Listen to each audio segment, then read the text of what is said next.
नमस्कार. मी डॉक्टर गिरीश पाटील आपलं Norma Neptune ॲस्ट्रोवास्तूमध्ये स्वागत करतोय.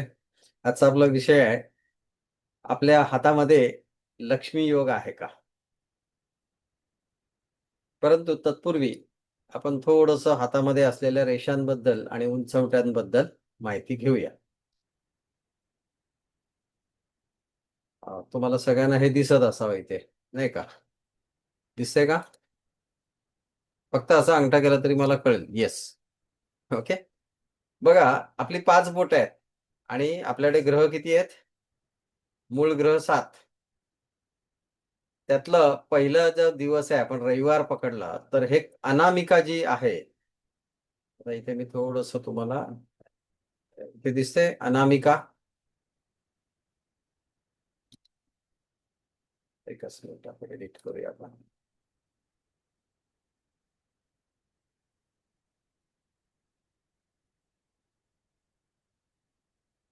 नाही दिसत का? ठीक आहे. हं. इथे मी दाखवतो तुम्हाला एरोनी दाखवतो. ही जी आहे, ही अनामिका आहे.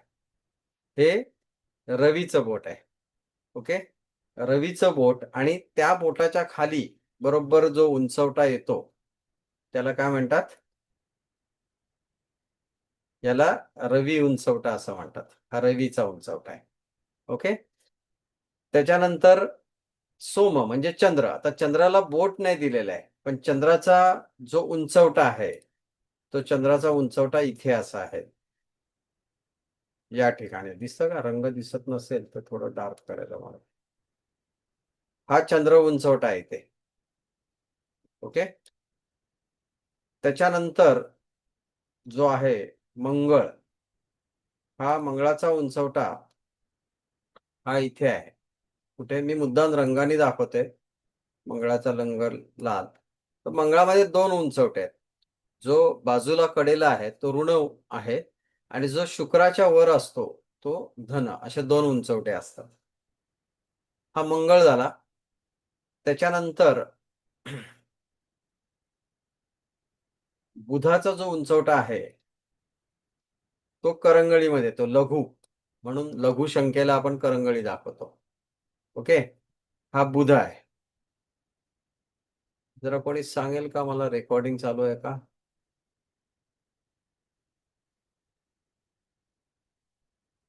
बरं, चालू आहे. ठीक आहे. पुन्हा एकदा घेतो मी. इथे मी सगळ्यांना दाखवतोय. पटकन दाखवतो. हा बुध उंचवटा आणि याच्यावरचं बुधाचं हे बोट आहे. त्यानंतर रवी, त्याच्या बाजूला अनामिकेला हे अनामिकेचं बोट आहे. त्यानंतर येतो शनी हा ग्रह, ज्याला मध्यमा म्हणतात, हे मध्यमा. त्यानंतर गुरुचं बोट येतं, जे तर्जनी स्वरूपात आहे. त्याच्या खाली जो आहे तो उंचवटा आहे. तर हे बुध, रवी, शनी आणि गुरु. शुक्र जो आहे तो शुक्र तुम्हाला या ठिकाणी थंबच्या खाली दिसेल तुम्हाला. बऱ्याच वेळा आपल्याला शाळेत असताना आपण स्टार काढायचं, शुक्रवारती स्टार काढायचं. बरोबर आहे? जॉली म्हणायचं ज्याला. शुक्र हा आनंद देणारा ग्रह आहे. तिथे स्टार काढल्याने तुम्हाला आनंद मिळेल, या उद्देशाने ते होतं. तर चंद्र जो आहे तो इथे त्याच्या बाजूला आहे, हा उंचवटा. मंगळ मध्ये 2 प्रकार आहेत, एक धनमंगळ आणि एक ऋणमंगळ. करंगळीच्या खाली ऋणमंगळ, शुक्राच्या वरती अंगठ्याच्या बाजूला धनमंगळ. अशा तऱ्हेने.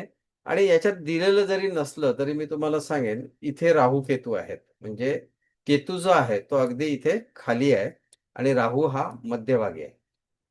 ओके. हा राहू आहे मध्यभागचा, जिथे मी डबल सर्कल दाखवतोय, आणि हा छोटा खाली आहे तो केतूचा खड्डे आहे. राहू केतूला खड्डे आहेत, नीट लक्षात घ्या, आणि बाकीच्या ह्यांना उंचवटे आहेत. हा फरक आहे. ठीक आहे. आणि ही जी खाली रेषा आहे, बेसिकली मी इथे दाखवेन तुम्हाला. ही जी रेषा आहे, या इथे 2-3 रेषा असतात. काळ्या रंग आहे, तो लाल दाखवतो. ह्या ज्या 2-3 रेषा असतात, यांना मणिबंध रेषा असं म्हणतात. इथे पंजाच्या खाली. ही मणिबंध रेषा. ठीक आहे. पुन्हा बोटांना साधारणपणे आपल्याला 3 पेर असतात. बरोबर आहे. एक खालचं जे पेर असतं इमिजिएटली उंचवट्याच्या त्याला तम गुण असं म्हणतात. हा रजो आहे तर त्याच्यावरचा सत्वगुण. ओके. हे झाल्यानंतर जे तुमचं वरचं जे बोट आहे ती बौद्धिकता दाखवत असते. म्हणजे पेर, वरचं पेर, मधलं पेर मानसिकता दाखवते. आता हे डिटेलिंग मी फार काही शिकवत नाही. परंतु जे खालचं पेर आहे तिसरं त्याला शारीरिकता अवलंबून आहे. म्हणजे ह्याच्यावर तुमच्या जर खालच्या रेषा बघितल्या तुम्ही, या जर वाढल्या याचा अर्थ तुमचं शारीरिकदृष्ट्या तुम्ही दुर्बल झालात. ओके. इथे जर बोटा रेषा वाढल्या मधल्या पेरतात तर मानसिकदृष्ट्या तुम्ही वीक झालाय. आणि आणखीन वरती गेलात तिसऱ्या पेरावर, पहिल्या पेरावर, तर बौद्धिकदृष्ट्या तुम्ही वीक झालाय. ही त्याची लक्षणं आहेत. बाकी तीळ, चिन्ह हा सगळा वेगळा विषय. आपला विषय आज वेगळा आहे, परंतु त्या अनुषंगाने मी हे तुम्हाला सांगतोय. ठीक आहे. आता आणखीन सांगेन, एक दुसरी डायग्राम आपण बघूया.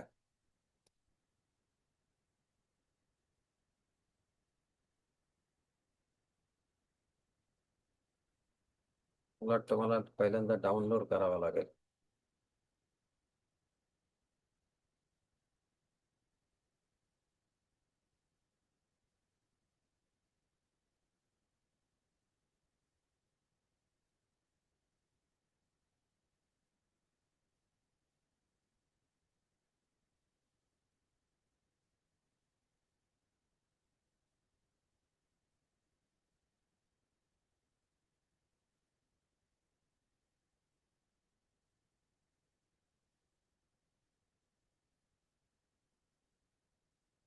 दिसतंय का?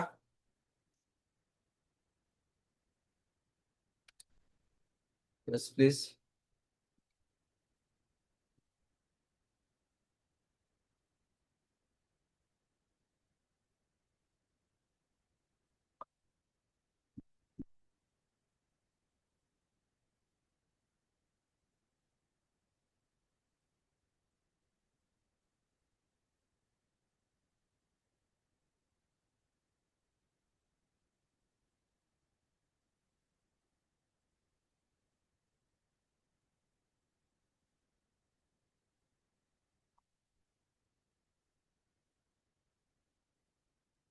हे बघा, हे याच्यामध्ये दिलेले आहे. तिथे रेषा दिसत असतील तुम्हाला. क्लिअर असेल तर फक्त थंब दाखवा. इथे तुम्हाला क्लिअर कट दाखवलेलं आहे. आणखीन पण बघणार आहोत आपण.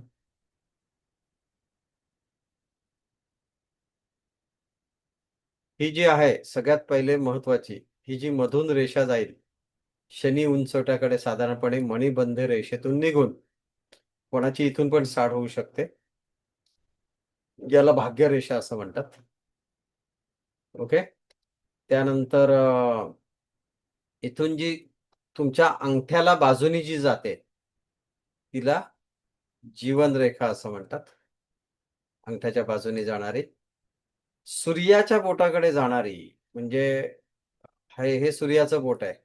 तिथून इथे अशी अटॅच होणारी जी असेल ती आली सूर्यरेखा. म्हणजेच ती जीवनरेखा ही ओळखू शकता तुम्ही. किंवा जीवनरेखा काही वेळा ही जी बाजूला ही सूर्य झाली. जीवनरेखा मगाशी मी शुक्राच्या बाजूला दाखवली.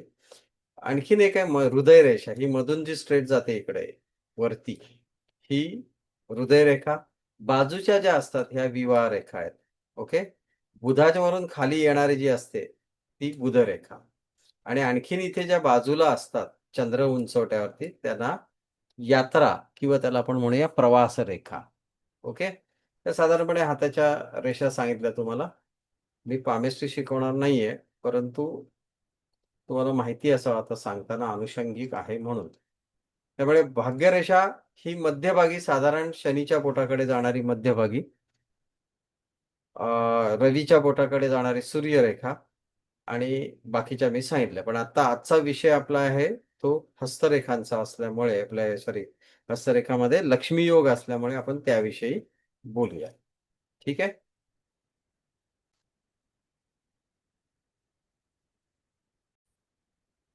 तर आपण आज लक्ष्मी योगाबद्दल बोलतोय, म्हणजे हातामध्ये असलेले लक्ष्मी योग. तत्पूर्वी आता लक्ष्मी जरी म्हटलं तरी भाग्य, व्यवसाय याचा किंवा राज ज्याला शब्द वापरतो, याचा देखील संबंध असतो. त्या अनुषंगाने आपण जातोय. तर सगळ्यात पहिल्यांदा महाभाग्य योग काय? तो आपण बघूया. राइट? महाभाग्य योग.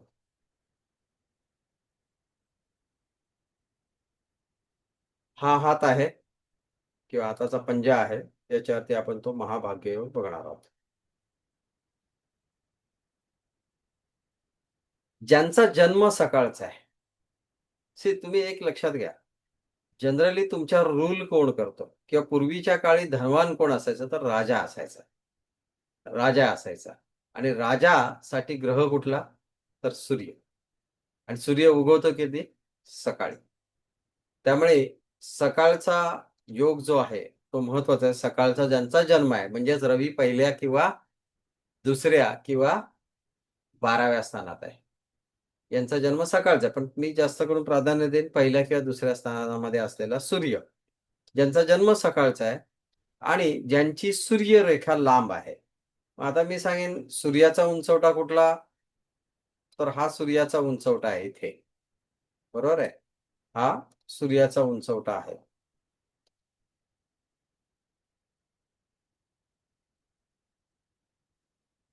हा सूर्याचा उंचवटा आहे इथे. ओके? आणि याच्यामध्ये या सूर्या उंचवट्यापासून अगदी सूर्यपर्वत म्हणूया आपण त्याला. एक सगळ्यात महत्वाचं तुमचा सूर्य बलवान आहे की नाही हे जर तुम्हाला बघायचं असेल, तर तुम्हाला काय करावं लागेल? तुमचं अनामिका बघावं लागेल. आणि अनामिकेच्या खालचं बोट जे आहे म्हणजे खालचा उंचवटा, हा अनामिकेच्या खालचा उंचवटा हा ठळक पाहिजे आणि तो याच जागेवर पाहिजे. काही वेळा तो उंचवटा इकडे आजूबाजूला सरकलेला असतो, तसं नको. ठळक उंचवटा, तुमचे उंचवटे काही वेळा असे सरळ हाताने दिसणार नाही. तर थोडंसं असं थोडंसं हे करायचं, फोल्ड करायचं. सो दॅट तुम्हाला कळेल की तुमचा उंचवटा उंच आहे की नाही. आणि त्याच्यामुळे सूर्य उंचवटा ज्यांचा उंच आहे आणि जो इथेच आहे, त्याच जागेवर जर सूर्य उंचवटा असेल, ठळक असेल, उंचवटा दिसत असेल आणि सकाळचा जन्म असेल आणि इथून निघालेली जी काही सूर्यरेषा आहे, ती जाऊन ह्या शुक्र उंचवट्यावर भेटत असेल. हा शुक्र उंचवटा इथे, इथे शुक्र उंचवटा आहे आणि हा रवी उंचवटा आहे. आणि रवी रेषा जाऊन शुक्राच्या उंचवट्यावर थांबत असेल पर्वतावर, काही वेळा याला पर्वत पण म्हणतात. तर सूर्य पर्वतावरून निघालेली रेषा शुक्र पर्वतावर जात असेल, त्याच्यासाठी एक वेगळा विषय आहे. परंतु सकाळचा जन्म, सूर्यरेषा लांब आणि मजबूत असा विषय. शुक्र रेषेवरचा एक वेगळा नियम आहे. तो आपण बघणार आहोत. त्याला नाव वेगळं आहे. परंतु जर सूर्य उंचवटा मजबूत असेल आणि सूर्य उंचवट्यापासून निघालेली रेषा ही सरळ खाली लांब येत असेल, त्याच जोडीला तुमचा चंद्र पर्वत म्हणजे हा आणि गुरु पर्वत हे दोन ठळक उंच असतील. ओके? तर अशी व्यक्ती महाभाग्यवान असते. याला महाभाग्यवान योग म्हणतात. म्हणजे तुमचा सूर्य उंचवटा ठळक जागेवरती, गुरु उंचवटा ठळक, चंद्र उंचवटा ठळक आणि तुमची जी सूर्यरेषा आहे ती खाली लांबपर्यंत येत असेल, तर अशी लोकं उत्तम विचाराची असतात. ह्यांच्याकडे नेतृत्व शक्ती असते. नेतृत्व शक्ती असते. पॉलिटिकल लीडर पण असे असू शकतात आणि आर्थिकदृष्ट्या हे लोकं स्वयंपूर्ण असतात. वृद्धावस्थेत म्हणजे म्हातारपणी सुद्धा यांचं जीवन सुखमय जातं, आरोग्य चांगलं राहतं.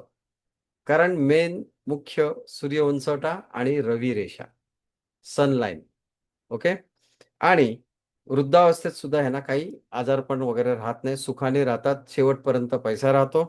सगळ्यात महत्त्वाचं अशी स्त्री जर असेल, तर तिचं विवाह, तिला मिळणारा पती हा उच्च पदस्थ असतो किंवा तिचं घराणं मोठं असतं आणि तिला समाजात सन्मान देखील मिळतो.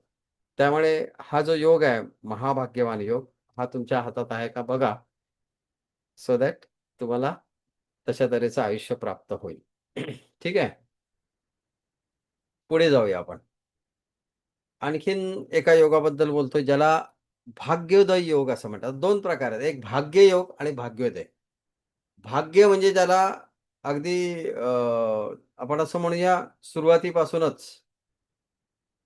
ज्यांचं जीवन भाग्यवान आहे. म्हणजे हातात भाग्यरेषा असते तुम्हाला माहिती आहे. ज्याची भाग्यरेषा स्पष्ट आहे. म्हणजे इथून मणिबंधातून निघून ती अगदी सॉरी मणिबंधातून निघून ती अशी येते आणि पुढे जाऊन थोडीफार शनी उंचवटाकडे पण वळू शकते आणि रवी उंचवटाकडे पण वळू शकते. परंतु ही जर ठळक असेल, स्पष्ट असेल आणि ती सूर्य उंचवट्यावर पोहोचत असेल, विशेषतः ती सूर्य उंचवट्यावर पोहोचणं जास्त महत्त्वाचं आहे. ती सूर्य उंचवट्यावर पोहोचत असेल, तर याला धनसंपन्नता अगदी सुरुवातीपासून शेवटपर्यंत राहते. याला भाग्ययोग असं म्हणतात. त्यामुळे आपली जर धनरेषा अगदी सरळ स्पष्टपणे सूर्य उंचवट्यावर पोहोचत असेल, तर तो भाग्यवान योग आहे. ओके. आता ह्यालाच दुसरी बगल अशी आहे, की तुम्हाला माहिती आहे, जीवनाची रेषाच आहे ती एक प्रकारे. परंतु तुमच्याकडे ही जी मणिबंध रेषेतून निघणारी रेषा आहे, ती जाऊन शनी उंचवट्यावर पोहोचत असेल, अगदी मधल्या पेरापर्यंत. शनी उंचवट्यावर पोहोचत असेल, मणिबंध रेषेपासून, तर अशी लोकंसुद्धा भाग्योदय निर्माण होतात. म्हणजे सुरुवातीला अडथळा असेल, पण नंतर स्वतःच्या कष्टाने हे लोकं स्वयंपूर्ण जीवन जगतात.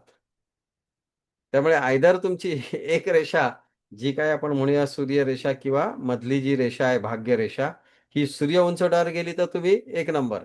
2 नंबरला शनी उंचवट्यावर गेली तर स्वकष्टाने तुम्ही पुढे जाता. ओके. त्यानंतर आणखीन एक योग आपण बघणार आहोत. तो म्हणजे व्यवसाय योग. आता व्यवसायाचा कारक ग्रह कोण? कोण सांगेल का तुमच्यापैकी व्यवसायाचा कारक ग्रह? मंगळ. व्यवसायाचा बुध कारक ग्रह ग्रह बुध ग्रह बुध ग्रह आहे. बुध उंचवटा तुमचा मजबूत पाहिजे. तिथे अशा तऱ्हेने वलयाकार रेषा जर असतील, म्हणजे अशा साधारणपणे अशा वलयाकार रेषा बुध उंचवट्यावर येत असतील, वर्तुळाकार म्हणा, तर अशी लोकं चांगले उद्योजक, व्यावसायिक होताना दिसतात. अर्थात व्यावसायिक उद्योजक का घेतले? तर त्यांचा सरळ-सरळ धनाशी संबंध आहे म्हणून. ओके. बुध उंचवटा. यानंतर आणखीन एक सगळ्यात महत्त्वाचा आणि चांगला योग आहे नवलक्ष्मी योग. हा नवलक्ष्मी योग तुमच्या हातात आहे का? आपण बघूया. मणिबंध रेषेपासून निघणारी भाग्यरेषा. तुम्ही आता दिवाळीमध्ये पाऊस उडवता नाही का? पावसामधून कसे फवारे निघतात, तर तशा तऱ्हेने जर तुमची मणिबंध रेषेतून एक भाग्यरेषा म्हणूया, ही भाग्यरेषा सरळ शनी उंचवट्यावर जात असेल, त्यालाच दुसरी सूर्यरेषा येऊन मिळत असेल, अशी सरळ जात असेल आणि तिसरी म्हणजे बुधरेषा जात असेल, अशा तऱ्हेने. तर मणिबंध रेषातून सूर्य उंचवटा, बुध उंचवटा, शनी उंचवट्यावर जर सरळ रेषेने ठळक सरळ रेषा जात असतील, तर अशी व्यक्ती नवलक्ष्मी योगामध्ये आहे. म्हणजे काय?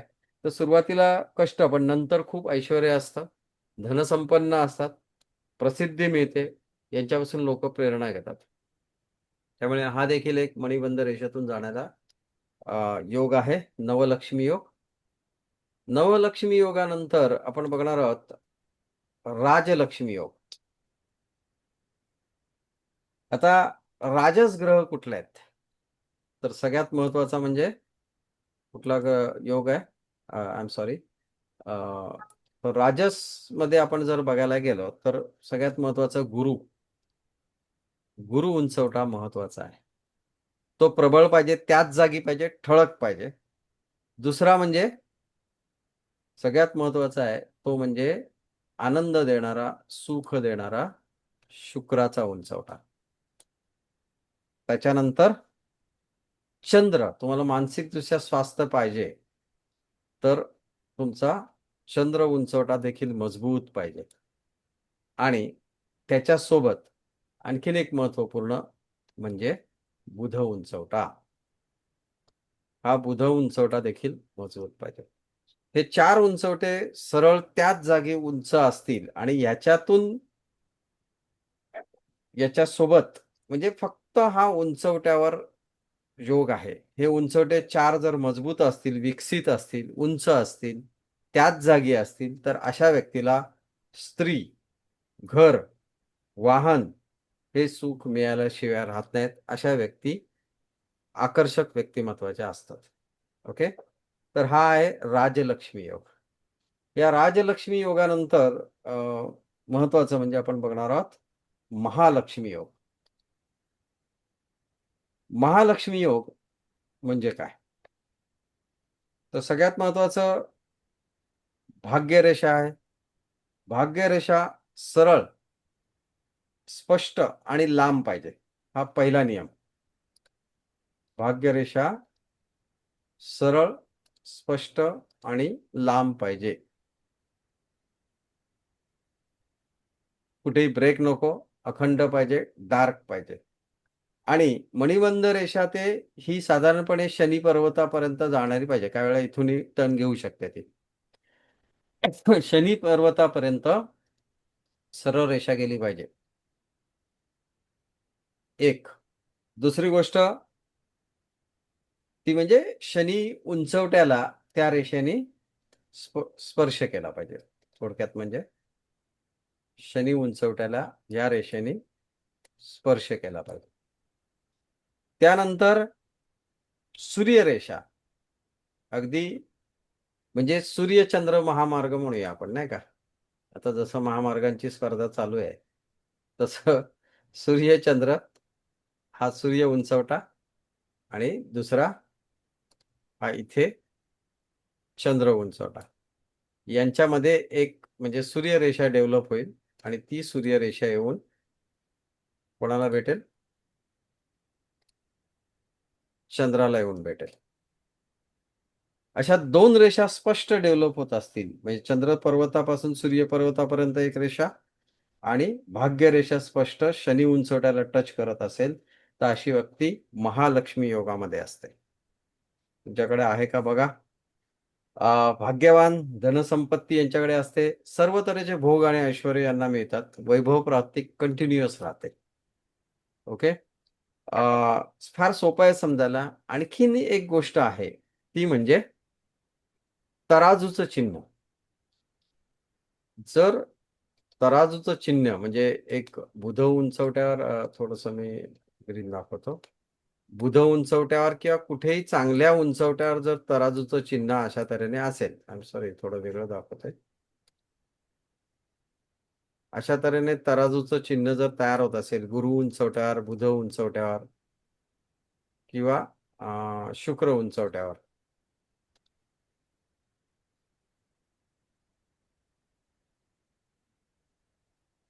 इव्हन चंद्रावरती जरी होत असेल, चंद्र उंचवट्यावर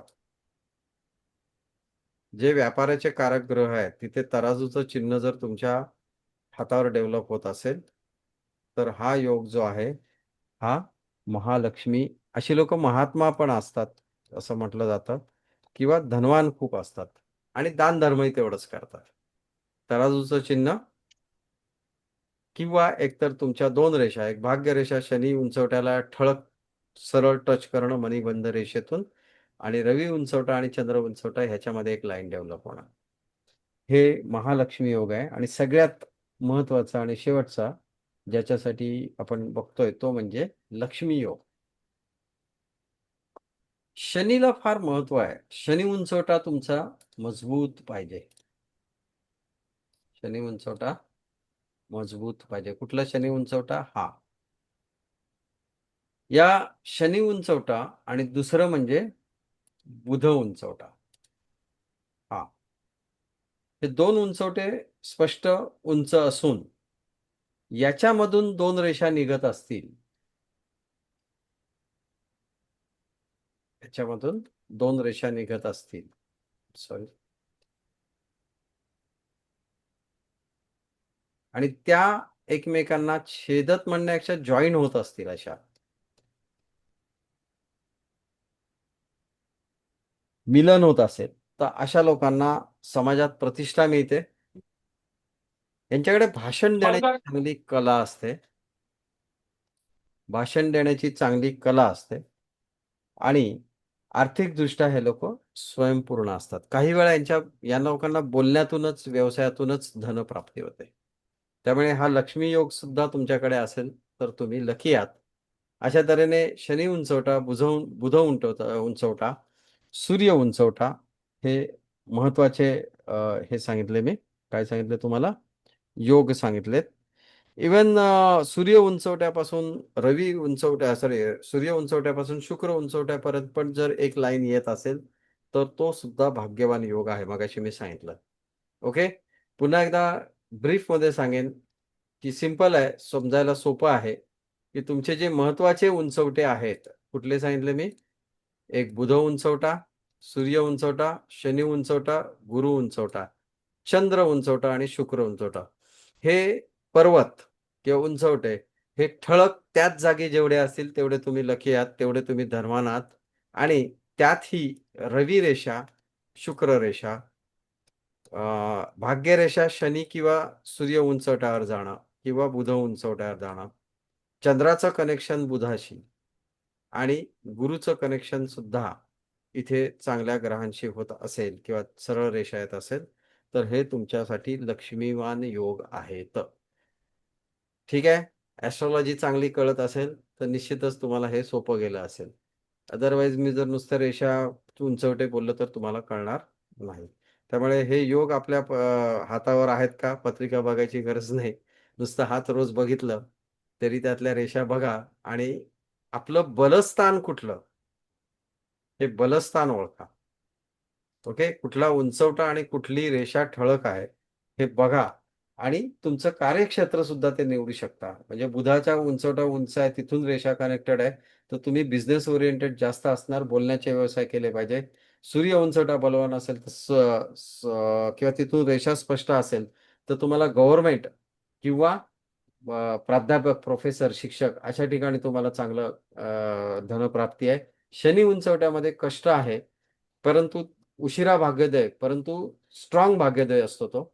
तेच शनीसाठी तुम्हाला कुठेतरी नोकरदार किंवा लोखंडाचे किंवा लेदरचे किंवा अंडरग्राऊंड प्रोजेक्ट्स करावे लागतील.